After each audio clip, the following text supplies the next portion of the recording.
Good afternoon, ladies and gentlemen. A very warm welcome to the lecture today. Just to say that the format of the lecture is our speaker will speak. It's tradition not to take questions immediately after the talk, but we will have a vote of thanks from Professor ᶑᵃᵉ. And then there's an opportunity to ask questions in the foyer outside at the reception, so do take that opportunity to pick up points of interest from the lecture and ask questions. The Davis Memorial Lecture was founded in 1908, over 100 years ago, in memory of Miss Therese Davis, who was the head resident lecturer in classics here at the college. And previous speakers in this series have included Marina Warner, Andrew Wallace-Hadrill, Germaine Greer, Edith Hall, and most recently, Apostolos Doxiadis. Our speaker tonight is Robin Lane Fox, and Robin, we're delighted that you're here and made it through the traffic on the M25. He's a fellow and tutor in ancient history at New College, Oxford, and a university reader in ancient history. His books and articles include major works on Alexander the Great and the relation between the pagan and early Christian religions of the Roman Empire. He's also taught Latin and Greek literature and early Islamic history. He was historical advisor for the film Alexander and is gardening correspondent, I understand, for the Financial Times. Tonight, Robin will talk on Pericles, the most famous political figure in classical Greek history. Pericles' funeral speech has been admired, or the admired model for the democratic societies throughout the world. But the question is, how does it seem nowadays in an era when war, imperialism and feminism has given it a new resonance? The lecture aims to reinstate Pericles' claim to greatness by giving a bold interpretation of his life and his political vision. So, ladies and gentlemen, please welcome our speaker tonight, Robin Lane Fox.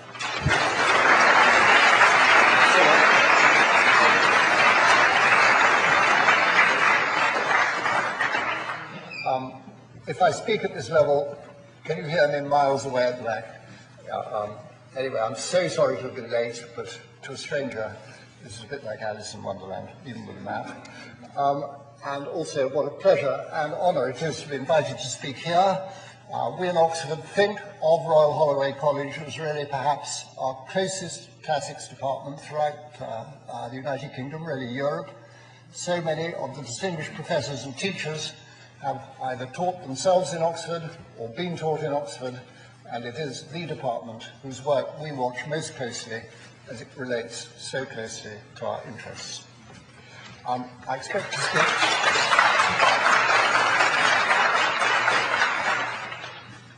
I should have brought you.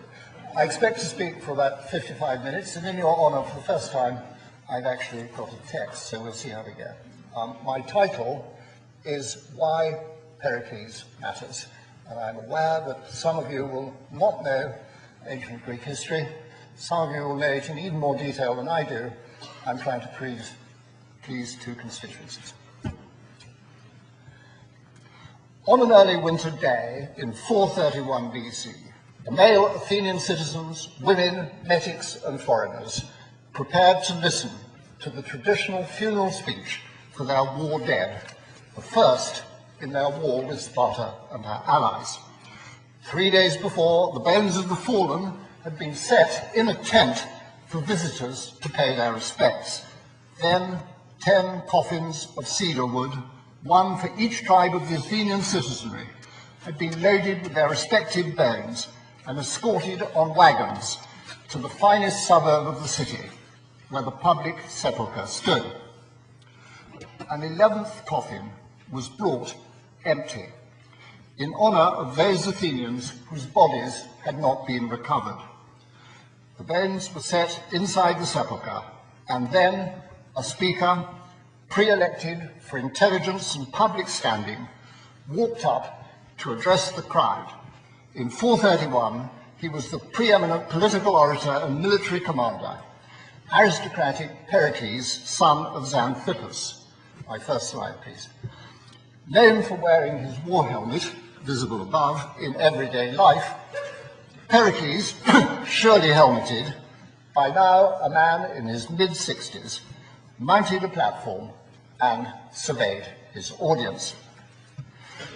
Pericles was already known for funeral speeches, above all for his speech over Athenian dead in their war with Samos 8 years earlier. But his repertoire was not exhausted. He delivered a speech which was to become the most famous of all speeches, the most imitated speech until our modern age. In 14th century Florence, it shaped funerary eulogies for distinguished members of the Florentine upper class. In 1863, it was a model for Abraham Lincoln and his celebrated Gettysburg Address. In 1915, in wartime, extracts in translation were displayed for patriotic reasons on the sides of London's buses.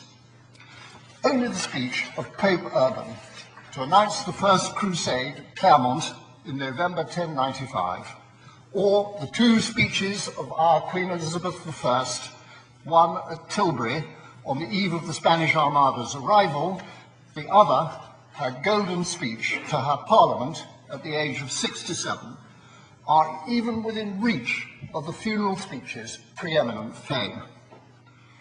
It differs, however, from them for reasons of cardinal significance. Elizabeth spoke as a queen, and therefore spoke repeatedly of her resolution, her commitment to her subjects. Pericles, by contrast, spoke to an audience dominated by his male fellow citizens, his democratic equals, in the one and only functioning direct democracy the world has so far known. He said nothing, therefore, on his own attitude to combat or his commitment. It was of no special significance. Unlike Pope Urban, he said nothing either about the gods, nor even about a life after death, either as a reward for the fallen or as a comfort, perhaps, for their survivors. Unlike the Pope, he said nothing about killing in battle as the direct route to paradise. For these two reasons alone, Pericles and his speech will always matter. A genial contemporary, Ion of Chios, had met Pericles previously and published his impressions in his travel memoirs. He found him, he wrote, arrogant, hard to approach, and conceited. For Hegel, centuries later, even this loftiness was a marvel. Pericles was, I quote, the Zeus of the human pantheon of Athens. Modern scholarship has tended more in Ion's direction. Recently, Pericles' speech has been described as collectivist, the expression even of, I quote, totalitarian philosophy, nationalist, militarist, excruciatingly imperialist. Even for the great German scholar Hermann Strasberger, the funeral speech, I quote, has something eerie about it, precisely because it is not composed to suit its purpose. Instead of the phrases of Pan-Hellenic neighborly love, which are otherwise on the lips of Athenian orators, Pericles dwells on the real driving force of Athenian energy, the intoxicating satisfaction in one's own power, the capability and intellectual independence of one's own people. But to the rest of the world, hardness, arrogance, contempt, a magnificent hostility.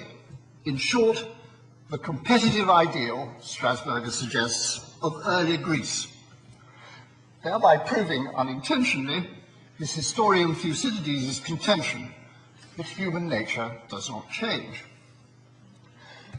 Since Strasberger wrote, that eeriness has been endorsed by historians with a post-imperial, anti-colonial viewpoint, or attacked by the postmodern impulse to deconstruct or tweak rhetorical assertions as if to relativize their speaker's point of view. Is that only why Pericles matters now.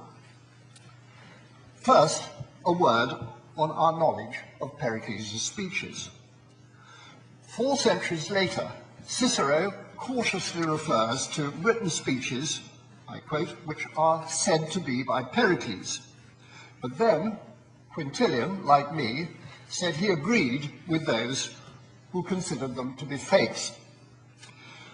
Aristotle quotes one phrase, and in my view, only one, from Pericles' earlier funeral speech of 439, and his knowledge of it need only derive from anecdotes in the gossiping biographical tradition. I do not believe that Pericles ever circulated texts of his orations, so the speeches we have are due solely to the historian Thucydides, his younger Athenian contemporary. In his histories, he includes 3 full speeches ascribed to Pericles, and a 4th, in outline, listing Athens' resources at the start of war. Following modern fashion, I will start reaching a crescendo with ways in which these speeches matter, because their speaker is so startlingly different to ourselves. It's not just that they repeatedly cite shame and envy as the potent human sanctions and emotions, more, I think, than we ever would. There are 3 other reasons. The first matters, I admit, perhaps most to me. Pericles is strikingly dismissive of gardens. He tells his Athenians to look on the loss of the farms they have abandoned to the enemy, on his own advice, as if they are just the Greek word kapion, a kapion. The word is not a metaphor, an appendage. It means exactly a little garden, the diminutive form belittling them, and Pericles then qualifies the little garden as merely, I quote, the showy adornment of riches. His advice here would not exactly convince my readers nowadays on the Financial Times if their properties were ever under threat, let alone the wider English nation of avid gardeners. Athenians' priorities were different. More seriously, Pericles is resigningly imperialist. Alone of all peoples on record, he tells his Athenians, we are regarded by our subjects as worthy to rule them. His most humane modern commentator, A.W. Dom, remarked in 1956 that this argument is, I quote, one, perhaps the only justification of empire, without which it is intolerable. He also added, a man of his own imperial lifetime, that Pericles is to be criticized for saying nothing of, I quote, the sense of duty or of responsibility which imperialism should give rise to. But what Greek ever did? And as for worthiness to rule, did the people of, say, rebellious Thassos, all of them, really consider the Athenians were worthy? And how did Pericles know? But the point is, ideals matter, even if we can easily subvert them, playing games from other evidence. Above all, near the end of the speech, Pericles devotes a word, if I must, he says, to my translation, excellence in women such as a widow's. Try, he tells them, not to be worse than your existing nature. Do not become an object of praise or of blame among men. He is not referring simply to women's capacity for emotional lamentation at funerals, specifically exercised at this funeral of the war dead. Nor is he saying what the distinguished epigrapher in Athens, Stephen Tracy, has recently made him say, live up to your existing nature. No, he is speaking generally, and he is saying that although women by nature are second class, Professor Hall, at least they must try to avoid a third. They are not to behave like, say, the widow of the Athenian Ładomachus some 20 years later. When rid of her husband, she promptly made off with her son-in-law, ejecting her own daughter, we are told, and caused a public scandal. That is not what Pericles hopes. Yet nobody I can find in the 19th century ever called Pericles sexist, and still many, many in the 20th, or even in 2011, try to dodge the scope of the remark. Historical questions change as the world changes around historians. One major reason why so-called ancient history is always fresh and new. Admiration or criticism, these receptions for the speech go back into antiquity. In 431, the year of it, the Athenians had already enjoyed praises of their city. In April, they had heard them, brief ones, in the superb tragedy by Euripides, the Medea. We can even, I believe, next slide, see a sculpted funerary monument. Is it going to come up? Where's it gone? Slide number 2. Okay. The Albani relief of one of the Athenian war dead over whom Pericles had spoken. It shows an Athenian cavalryman dismounting, yet with his gaze fixed on the gaze returned to his eyes by the fallen enemy. And in the background, hard to see here, is the sculpted outline of hilly landscape, surely the site in Attica where the first Attic cavalry skirmish of the war had occurred this very year, 431.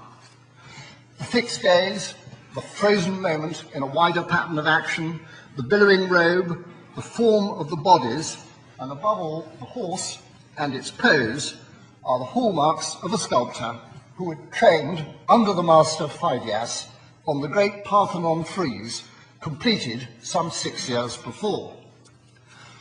This funerary monument is the classical pair to Pericles' speech.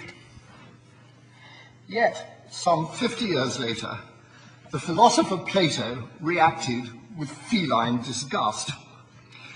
His enigmatic Menexenus is the dialogue in which he makes Socrates recall the very words of a funeral speech taught to him not by Pericles, but only the day before by Pericles' celebrated mistress or female partner, Aspasia. Next slide, please. Let's see Aspasia. My next slide. There we are, modern representations of Aspasia. The great man's companion for at least 12 years after his divorce. She had almost flogged the speech into me, Socrates says. She improvised it, some of it, he tells us, and other bits, he says, she had prepared previously when, in Socrates' opinion, she was composing the funeral speech which Pericles actually delivered. She had pasted together leftovers from the speech, Plato tells us, using the very Greek word synkolein. Now, no woman, least of all a foreigner like Aspasia, could ever have given an Athenian funeral speech in public. Irony and malice are heavily in evidence here, combined with impossible chronology, and then a preposterous funeral speech in which Aspasia expatiates on anything from Mother Attica to gloriously muddled thinking about the Athenian constitution, and a highly tendentious version of Athenian history during the past 70 years. Oh, Socrates, Plato's Menexenus concludes, from what you say, Aspasia is blessed indeed, if she is capable of putting such words together, woman though she is. Plato was born a year after Pericles' death. Already, 5th century comic poets, Athens' answer to our private eye, had already claimed, in fun, that Aspasia really wrote the great man's speeches for him, as if, say, Cherie Blair wrote Tony's notorious later speeches for the Labour Party conference. Plato is taking their joke further. He never heard such a speech by Pericles, and although the anecdotal tradition kept one little quote of the 4391 alive, the funeral speech for Plato and his public is surely the one of 431, the only one to survive in a full version. Now, Plato's Aspasia does not speak in the exact style of the famous speech, nor even echo much of it, although quite a few echoes have been claimed by zealous scholars since 1882. However, she does call Athens' democracy an aristocracy, surely Plato's wicked play on Thucydides' view that the democracy was actually becoming one to Thucydides' relief under Pericles himself. But there's a very good reason why she does not echo the speech more. Plato clearly presents her to us as improvising, for the speech he quotes, and as using Periclean rejects, as if she's rummaged with her Pritt through the waste paper basket and found bits unused by Pericles which we've never heard before. So they include un-Periclean praises of the gods, lengthy past history, absurd praises of the Athenian people, who, she says, are too fond of mercy. They all satirize, by implication, the other bits by Aspasia, the bits we had hitherto considered to be Pericles' own. Why did Plato decide to add this amazing parody to his other attacks on Pericles' political demagogic record? The reason is surely that Plato had encountered this great speech, the one, exactly where we do nowadays, in the histories of Thucydides, which have been publicly available since the early 390s. The Menexenus is our earliest evidence for the reception of any of Thucydides' great work, what he himself calls a possession for all time. It is extremely sly and cruel. We have to deal with the question. If Thucydides is the only source of the Periclean speech, is it more Thucydidean than Periclean? I do not accept, experts, the recent argument of Professor Bosworth in 2000 that the speech's historicity is vindicated by an aspect of its general tone, already remarked as odd, incidentally, by Strasburger. For Bosworth, the oddness is Pericles' failure to dwell on any actual feats of the dead in question. And for Bosworth, this unusual, I quote, angle is explained precisely and only by the circumstances of the year 431. As the dead then, the dead, he believes, only in Attica itself, were really not at all significant. Now, indeed, Thucydides tells us that speech honored the first who died in the war, but contrary to Bosworth's entire theory, he means, of course, all those who died in the entire first year of the war. Hence, the speech was delivered only in early winter, at the end of the military season. And the first year's dead included plenty of Athenians who had died on successful campaigning, on Aegina, on big naval expedition, or ravaging Corinthian possessions. Pericles did not evade discussing the dead's battle record, because in 431, for once, they had achieved so little. Rather, at the start of the war, he, I'll defend that, preferred to contrast Athenian values and lifestyle with the Spartans and others. Athens, he wants to show magnificently, is worth dying for. Grounds for accepting the speech's historicity lie nearer home. First, in the sentence which is the most discussed, and, for me, I fear, still the most mistranslated in Thucydides' history. In his remarkable preliminary statement of method, Thucydides begins by telling us, on the one hand, men, it was difficult, even for me or for my informants from elsewhere, to remember through and through, compound verb, the exact nature, the akribeia in Greek, of what was said. Akribeia, hitting the akron as if absolutely on the head, a demanding word for accuracy, and never used by Thucydides' predecessor, Herodotus. On the one hand, I could not be word perfect, he is saying. But, and in a proud statement of method, we would expect him to go on, I have kept very close indeed nonetheless. And that, on my lone translation, is exactly what ᶑᵒᵐᵏ says. ᶑᵒᵐᵏ goes on to tell us two things.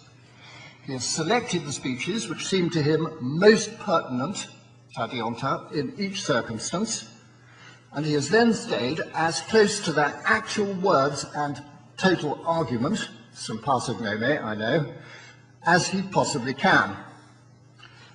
The implication after the first mentors is that usually he has stayed, he believes, very close indeed.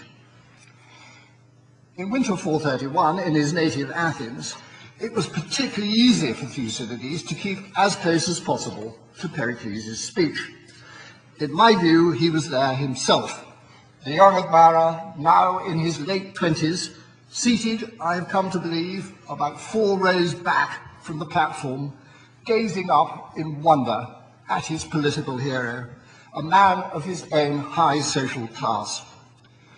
ᶑᵒᵐᵏ was of the military age and the social standing to serve in the cavalry, the very force which Pericles had enlarged so greatly, and even backed up, we now know, with his new war horse scheme, a scheme to ensure the value of each Athenian cavalryman's horse if lost in battle for the city. ᶑᵒᵐᵏ, I believed, had served that very summer with some of the dead who were praised in the speech, including the very Athenian seen in our sculptured relief. I even suspect that, like admittedly later young heroes of fine speakers in antiquity, he had brought bits of papyrus writing paper and a pen to hand. There's a second hint of historicity, at least to my sensitive ear.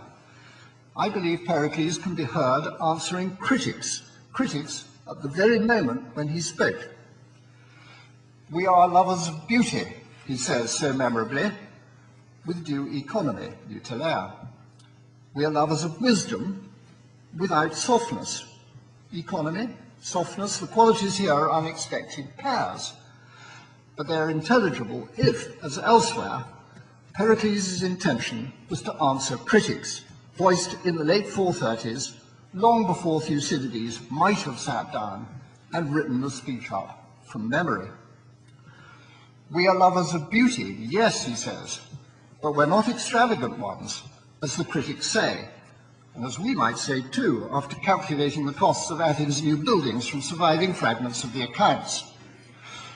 We are lovers of wisdom, yes, but we're not softies, as critics, maybe the Spartans, are alleging, and as we nowadays might wonder when we read of the highly charged homoerotic atmosphere at an evening symposium party with Socrates.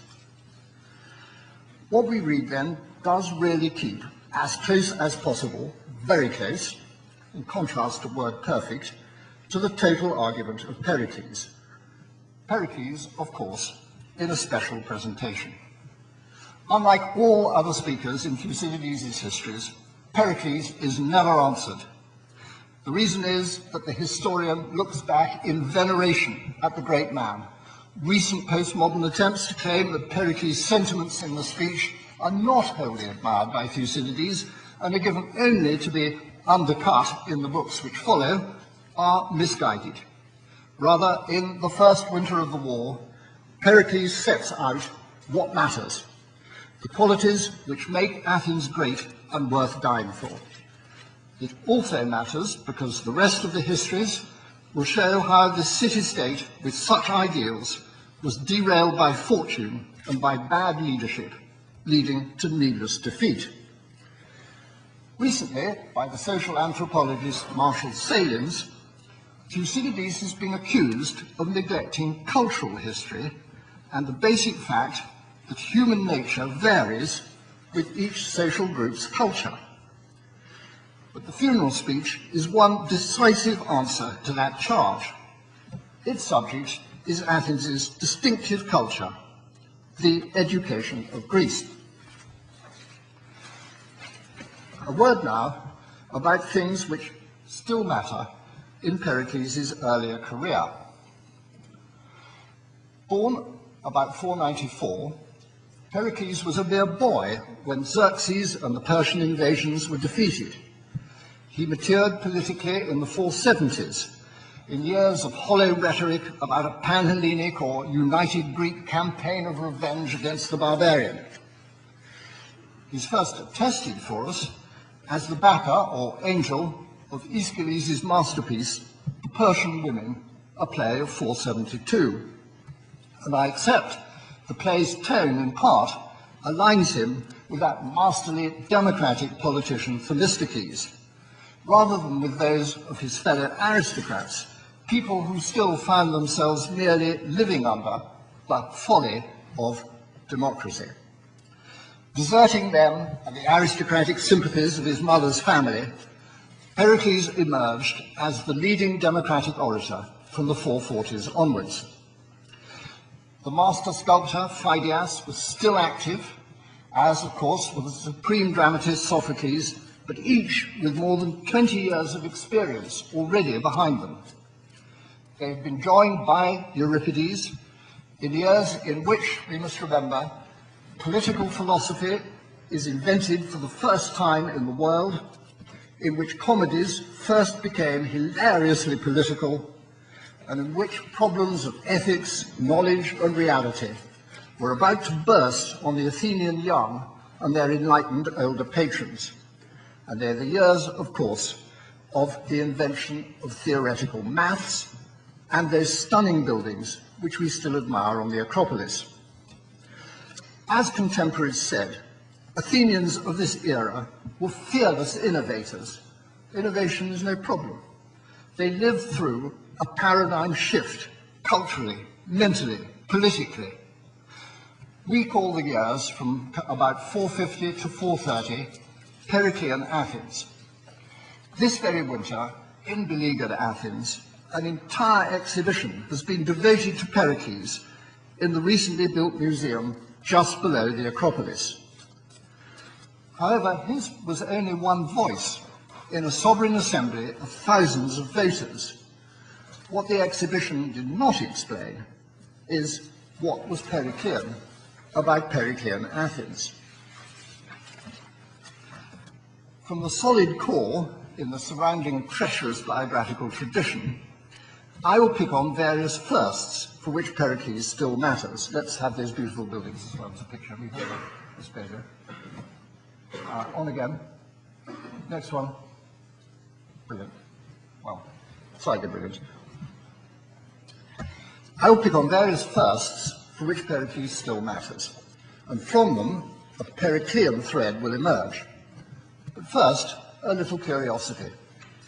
Pericles is the first person in history ever to be said to have kissed his wife each morning on his way out to work, and again each evening on his return. Much is written nowadays about Greek love, but this claim has a place there too. It was worth observing. Pericles is never linked with any same-sex passion or activity. In the 450s, he is the first politician ever known to have introduced pay for political service, for jury service, and also probably for yearly service on the Athenians' council. This innovation implies a radically new view of a community of citizens, even if, as I believe, these payments grew out of the earlier idea of military men, the granting of an upbringing at the state's expense to orphans whose father soldiers had died in battle. In 451 to 0, Pericles introduced a citizenship law which later Greeks and modern scholars have believed to have been motivated by fears of excessive immigration. I will return to it in a different light. In 449 to 8, he's the first politician known in world history to have called for a summit meeting. Naturally, his Congress decree, an authentic initiative, incidentally, was a flop. But it was not a G20 of a flop. It was a flop as Pericles, no panhellenist by outlook, had, I believe, artfully intended. In the 440s, he is linked so closely with the great rebuilding of the Athenians' ground zero. the Acropolis whose shrines the Persians had simply flattened in 480. While he proposed to finance it by borrowing, I believe, with earlier scholars of the difficult inscribed Athenian accounts, that Pericles also proposed the first ever long-term debt repayment, to be spread over 15 years and to pay off previous loans.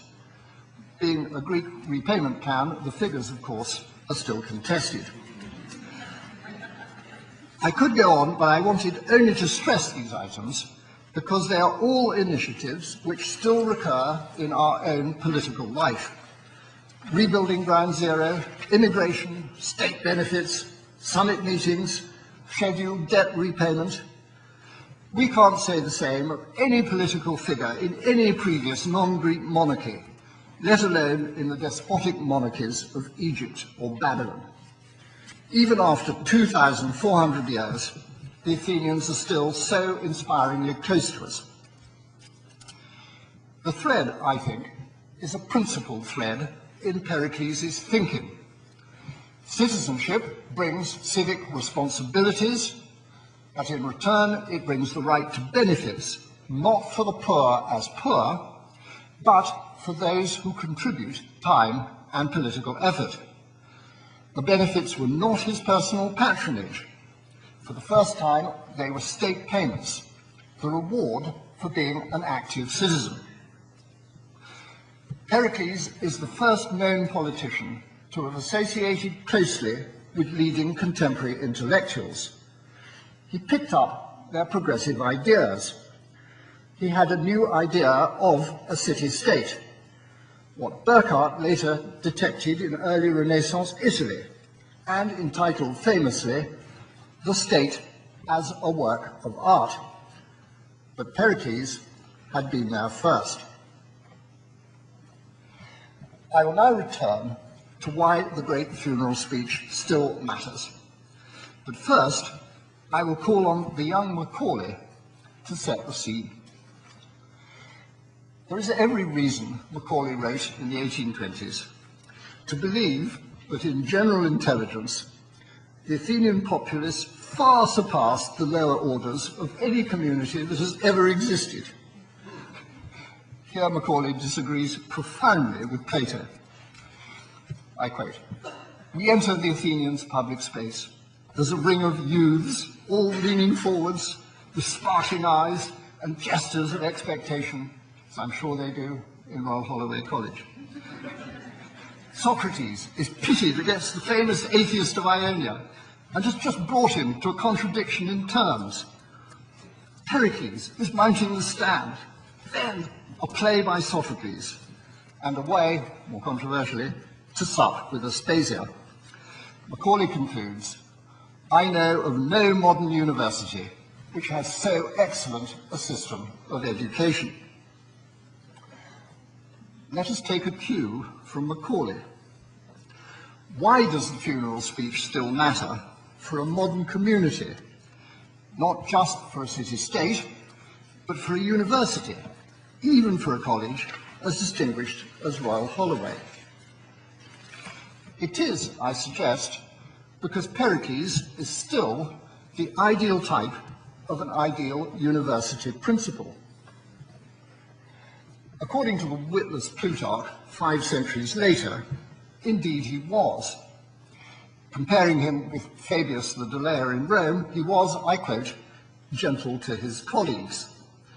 I very much doubt it.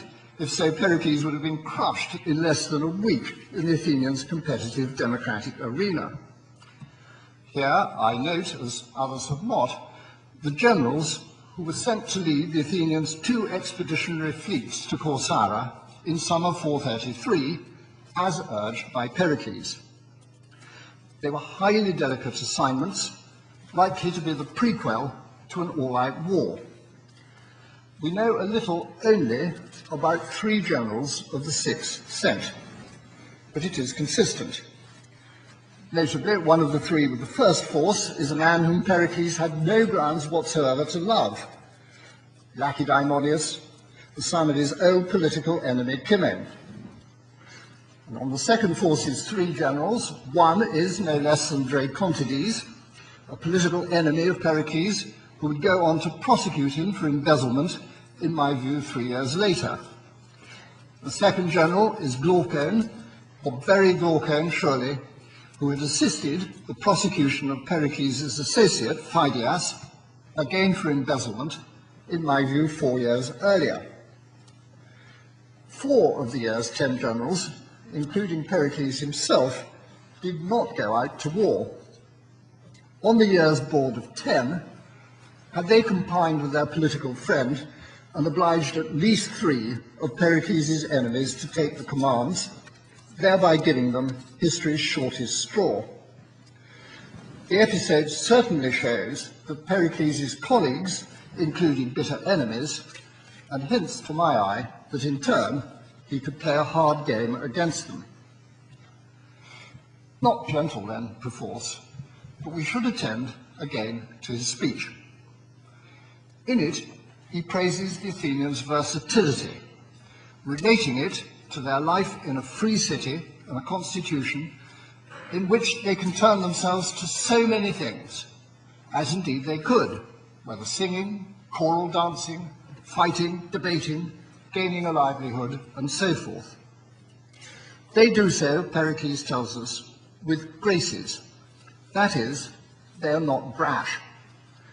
And they gain, too, from their city's festivals and the festivals' competitions, athletic ones, we need to remember, as well as dramatic.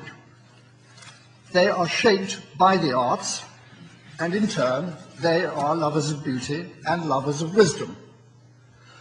They are not the narrowly focused specialists which lesser principles or colleges, let alone governments, might believe to be the aim of higher education, good for business. They are many-sided and proud of it, unlike those who are set nowadays on single tram lines at an early age in Germany's specialized education system, or hedged in by the departmental myopia of, at times, a brash modern America. Pericles, I believe, despite Aristophanes' silence, also introduced a new state benefit, as a well-informed later source attests for us, a payment to each citizen to buy a theatre ticket for the city's great festival of drama. He did so because the arts, the dramas, what are now called humanities, enhance people, he realized, and enhance their versatility, whereas nowadays we merely give out payments for polluting winter fuel. Most strikingly, the Athenians, Pericles tells us, are special because they precede action with thought and debate. This is striking. They do not just react on impulse to whatever is the latest item in the Daily Mail. They talk it all out, too, before they, as a whole, vote on it. This long-term thinking can be traced, I believe, in Pericles' foreign policy across nearly 40 years, but I won't trace it. Here I will focus on his citizenship law, in university terms, his admissions policy. In 451 to naught, Pericles had it agreed by law that only sons whose parents were both of Athenian citizen birth should be given Athenian citizenship. Explanations of this law allege a new concern to limit state benefits, a new fear of excess numbers swamping the citizen body. But the crucial question, sometimes obscured, is whether the law was to take effect at once on all existing children from 450 onwards, or only to apply to children born thenceforwards who later matured. I believe the latter. By 450, the year of the law, non-Athenian wives were no longer confined only to a few internationally minded aristocrats, and the Athenians collectively would never have voted for a law which would promptly disenfranchise so many of their families' own sons. It was prospective, not retrospective, and it was occasioned, I believe, by a new plan, newly forming with Pericles and others, the plan to send ever more adult Athenians out to landholdings all over the Athenian Empire. When abroad, whether as temporary landlords or actual residents, they might well marry foreign girls, leaving Athenian daughters at home in citizen families without Athenian prospective husbands in their generation. Very well, they could do it. But if they did so, they would know henceforward their children would not have the prized Athenian citizenship. These new émigré landholders were about to multiply from 449 onwards. So, in 450, the prospective law looked 18 years ahead, to the time when the first new batch of the future sons, including sons of these settlers, would be up for citizenship. Such a law had nothing to do with curbing immigrants or curbing benefit recipients. For that, it needed to be effective at once, not only 18 years ahead. Nor was it to curb that the cunning enfranchisement of the bastard sons fathered by citizens on their foreign slave girls. Such bastards were not legally given Athenian citizenship even before the law. The law is strikingly a long-term, carefully thought law. It exemplifies the very thinking before acting, which the funeral speech applauds. Next, the core of democracy. The Athenian state is a free state, Pericles insists. It is called democracy, and in it nobody, just for social rank, will be preeminent simply, my translation, for factional or cliquey reasons rather than for talent. No Bullingdon Club as a first career move. But nor is poverty, on the other side, a bar to political participation. As for the Athenians, they either judge, at least, de, or they think affairs over and think them through. Passage not always properly translated. That is, all Athenians decide and judge, and nothing can be rammed from a clique at the top onto those below without general open discussion. Everybody decides at the very least, but some of them also think things over in more detail first. It is the model of good governance, which doesn't change, merely people forget it. It is consistent with the model given to the philosopher Protagoras in Plato's famous dialogue. Protagoras, we know, was a friend of Pericles, an admirer of Pericles' stiff upper lip in adversity. He said so. He was also the man who drew up the law code for the new Athenian colony at Følii, sent out in the Periclean zenith, the mid to late 440s. Next, the pleasure of helping others, but without calculation. When our 18th century author Laurence Sterne wrote, I quote, "We do not love men so much for the good they have done as for the good we have done them," he even impressed Tolstoy. In War and Peace, Tolstoy gives this very remark, with a credit to Sterne, to his young Maria Bolkonsky, admittedly when she's defending her family's welcome of that decidedly mixed blessing, the pretty blonde French companion, Mademoiselle Bourienne, who later causes such difficulty. But Sterne's remark is anticipated, perhaps even inspired, by Pericles' speech. We do not make friends, Pericles tells the Athenians, from calculation of our self-interest. Here he is not thinking of foreign alliances, because the wise self-interest of them is exemplified all over Thucydides' histories. He is thinking simply of friendships to individuals, tina, within the Athenian state. It is a fine ideal, the pleasure of helping others, and not, he says, simply for the favors they can do for us. An ideal, once again, for a university principal, taking pride in helping others to realize their talents, not calculating what they can do for him.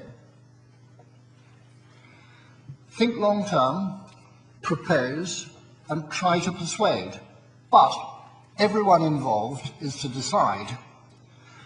Those who do not participate in decisions are, I quote, useless, just as those in a university department are indeed useless, who are somehow mysteriously on leave when examiners are needed every summer.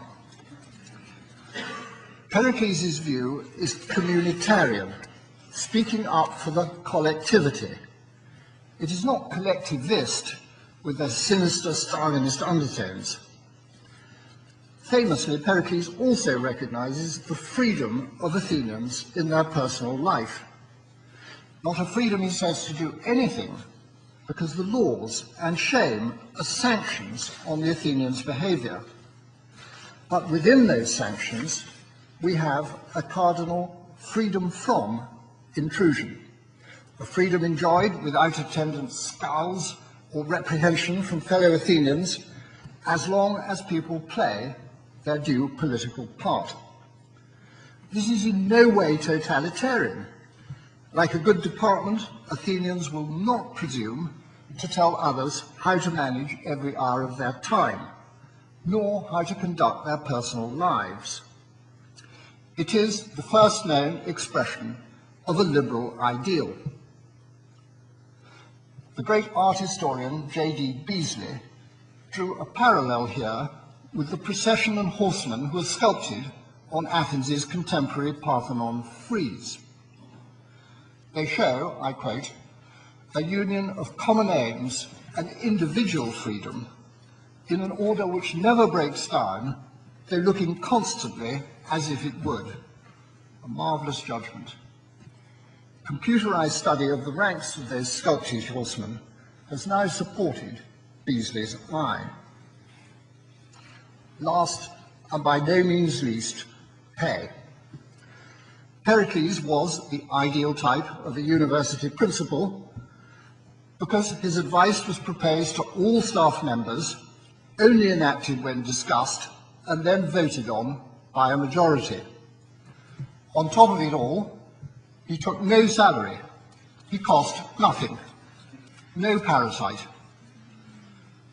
In spring 1985, I asked a then junior Minister of Education in the Conservative government, now the Chancellor of my Oxford, what, from his experience, I should best teach my pupils about political life.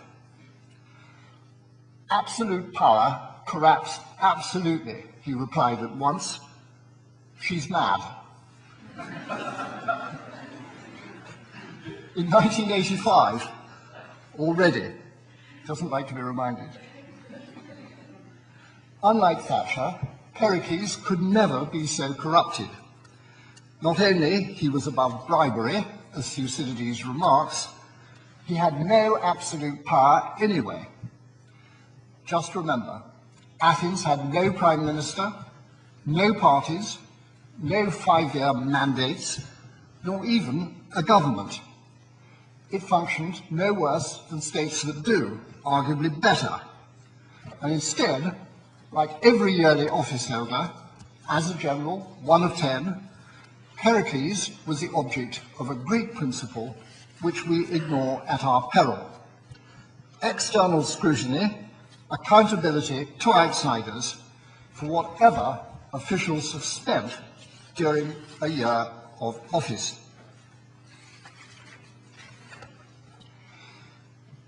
But what about those women? In his great tragedy, the Antigone, Sophocles, Pericles' friend, has been taken by the late Victor Ehrenberg of London University to be implying a rebuke of Pericles' outlook. Like Creon, Ehrenberg argued, Pericles regarded his own pronouncements as if they were laws.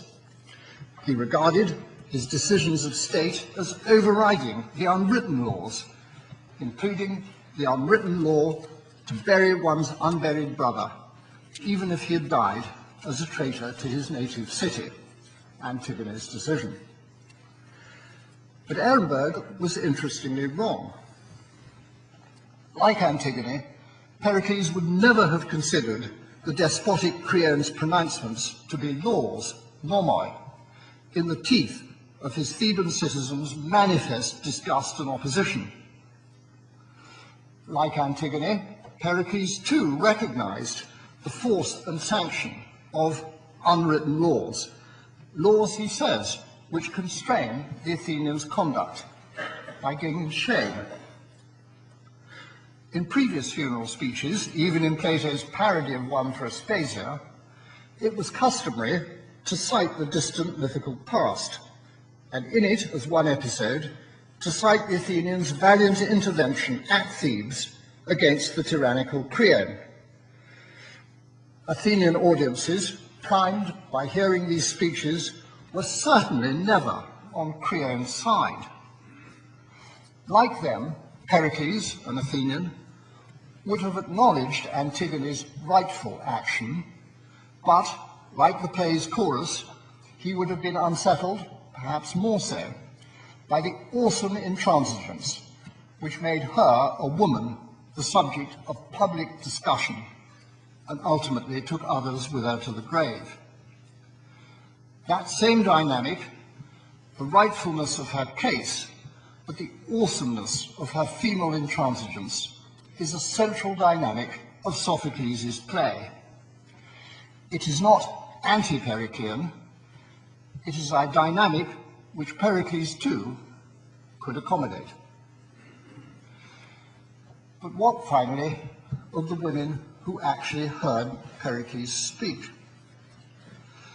I cannot answer for 431, but I will assume his advice to them had been much the same in his funeral speech of 439. Then, as we know, thanks to Plutarch's contemporary sources, when Pericles came down from the speaker's platform, the women in the audience, I quote, showered him with flowers and garlands as if he was an athlete. Well, as he had said, they were determined not to be worse than their existing nature. At such moments, the Athenians are both near to us and far from us.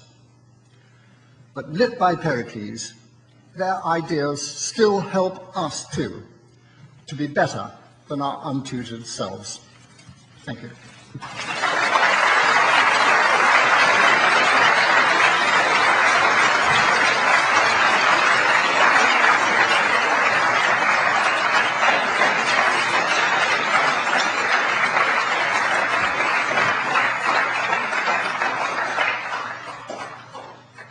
Well, thank you very much, St. Fox, for a presentation that's both erudite and entertaining, and one that I will certainly not try to contend with in my position.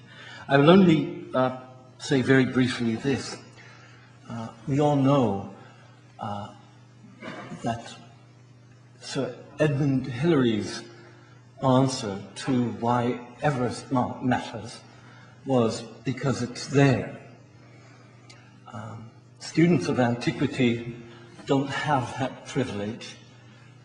In a sense, we have to answer the question, why does it matter? Because it's not there. And where Everest stands and stares us in reality, and in a sense needs no interpretation, Pericles, as Robin Lane Fox has shown us so ably, does require a great deal of scrutiny and a great deal of thought. And so our question is, why do things that are not there matter? And the simple, obvious answer to that, it seems to me, is simply because being not there, we cannot simply look at them, climb them, stare at them, admire their snowy caps, or otherwise. We have to think about them. We have to worry about whether our thoughts are right. There is a distance between what we think may have been out there and whatever thoughts we entertain about it. Aristotle, in the fourth book of the Physics, talks about time and about the before and the after. And he says, where there is no perception of change, of kinesis, of movement, there is no sense of time. There is no recognition of anything as to have happened.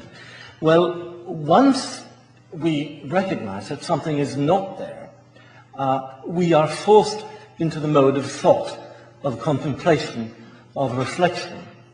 And that, perhaps, is the fundamental relationship between ourselves and the things that are not there.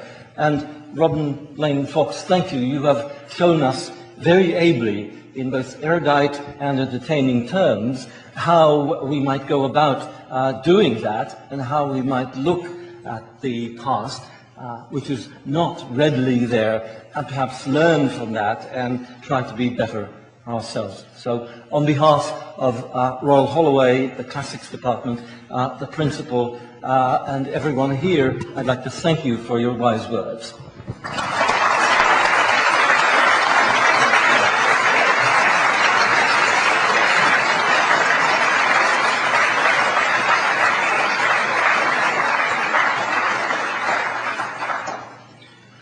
I'll just say it is customary in the Davis lecture that no questions are entertained in the hall, but will you please join us outside in the foyer, where if you have any questions to our speaker, or if you wish to discuss this further, then please do. Thank you very much all for coming, and thank you again to our speaker.